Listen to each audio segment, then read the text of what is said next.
This is Valley News Live at noon.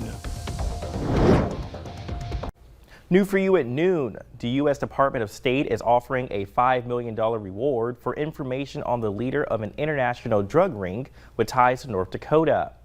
Jian Zhang is the leader of a Zhang drug trafficking organization. The State Department says the organization is responsible for 4 overdose deaths in North Dakota, as well as other states. He was charged in North Dakota back in 2017. If you have any information on his whereabouts, contact the DEA at the number on your screen or by emailing the tips at thedea.gov. Well, fire crews in Grand Forks spent their Sunday morning battling a shed fire. It happened just after 8 in the morning at the Pizza Hut on 32nd Avenue and Columbia Road.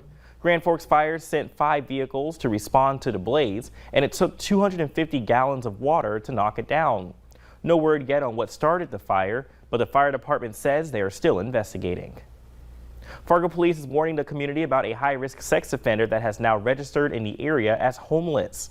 Ian Kelly Osa was convicted of gross sexual imposition in 2006. The victim was a girl under the age of 15. Well, this morning didn't feel too bad, and right now around this noon hour, it's quite pleasant. Let's check in with meteorologist Lisa Green. Hey, Lisa.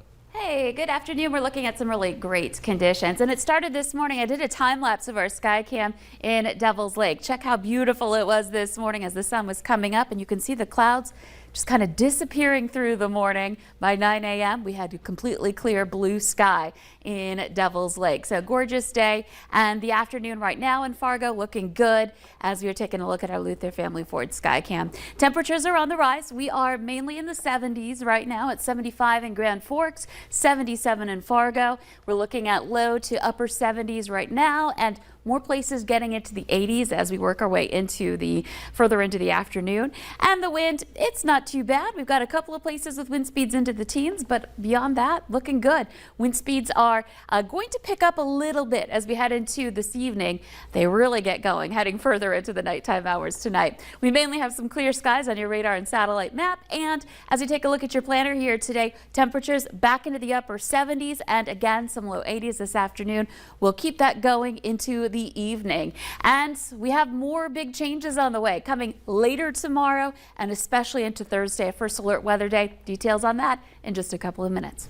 Today's looking good and feeling good. That's great. Thanks, Lisa. Well, the Greenwood Wildfire in northern Minnesota is still not mostly contained. The weather over the weekend allowed more people and held machinery on the ground, bolstering containment lines and stalling the fire's spread. Containment is on the northwest side of the fire, which is this portion of Highway 1. Crews will burn the bottom portion of the land to stop the fire from spreading. It's called tactical firing operation or backburning. The northern portion of Highway 2 is not backburning, but there is damage from that fire. The weather over the weekend allowed more people and heavy machinery on the ground, bolstering at containment lines and installing the fire spread. So we have to tactically use the weather when we can, taking advantage of those opportunities that will allow us to do those sorts of operations. Once the firing operation is complete, crews will return to the landscape and go through the area looking for hot spots, or what's called mopping up the fire. When crews are sure they have cold, hard, black landscape, that's when the fire is considered contained. We may soon learn the fate of the Africa Bar and Nightclub in Fargo. The city's Liquor Control Board meets today to consider the business reapplication for its liquor license. And tomorrow, the full city commission will hold a special hearing to consider the application. The club's liquor license was suspended in early July after a security guard was shot and killed in the club's parking lot in May. No one's been arrested for that shooting. Police also say the club has had several reports of fighting and underage drinking. Well, we all know young children need to ride in a car or booster seat, but is yours the right size, and do you have it installed correctly? It's tough to know all the rules and regulations, and the West Fargo Fire Department wants to help keep you and your kids safe. Well, more than half of car seats that are used and installed incorrectly are in vehicles. Having this car seat placed in the vehicle the right way can reduce the risk of death by up to 71%. You want to make sure your child's seatbelt strap is secured but not too tight on the child. The expiration dates of the seats should be checked before usage. This is a great way for first-time parents to ease their nervousness about putting their child in that car seat.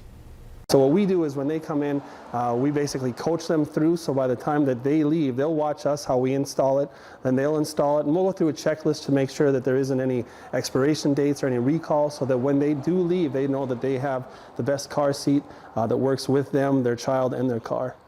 To schedule an appointment, which usually takes about 45 minutes, that's the appointment, that's scheduling, you can call either the number on your screen between the times of 9 in the morning until 3 in the afternoon. Well, don't forget, there's help today for Minnesotans struggling with rent during this COVID pandemic. Lakes and Prairies Community Action Partnership is hosting a walk-in event with Rent Health Minnesota to assist people in filling out those applications. It's going today until 3 this afternoon at the Family Service Center in Moorhead. That's next to the Clay County Courthouse on 11th Street North.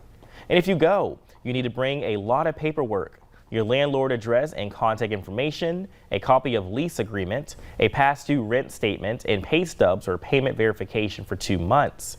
You'll also need to bring a list of everyone living in your household, a utility bill, income documentation for 2020, a past due notice from your utility company, and a form of identification for the head of the household.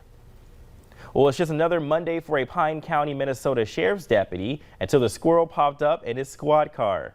He was driving along when the rodent jumped up from underneath his computer and onto the dashboard.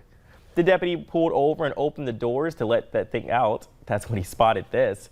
Dozens of acorns stashed in the back of an SUV. Apparently part of the squirrel's store for the winter. He started pretty early. Well, coming up at noon, new details about the rumored satellite calling feature from Apple. But next, Lisa Green has your full check of weather up next.